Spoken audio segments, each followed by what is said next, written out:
Shalom daholo dia tainy tompo. Mandinika an'iny sary iny a, sary extrait émotion an'ny supporteur andry zareo ivoirien après une défaite n'izy ireo a, défaite ny équipe-ny tao anatin'ny match anankiray, tao anatin'ny élimination an'ny CAN ity taona ity izay atrehantsika. Lasa antsaiko satria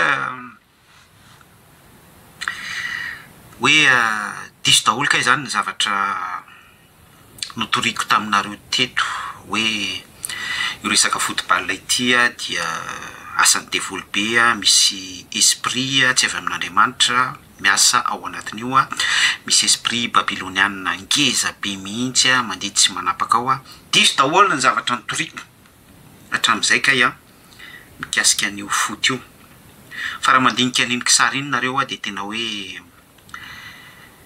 hoe ny foot dia tena lalana sy famarinana ary fiainana. Ny foot dia tena idirana sy andovanareo ny fiainana mandrakizay.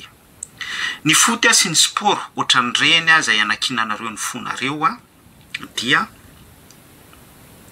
tena fanalahidi ny fiainana mandrakizay. Tena diso ny zavatra notoriko teto, tena reconnaissant zany fa tena diso ny zavatra notoriko teto ny foot no vie éternelle. Tena mifona aminareo fa diso ny zavatra notoriko teto.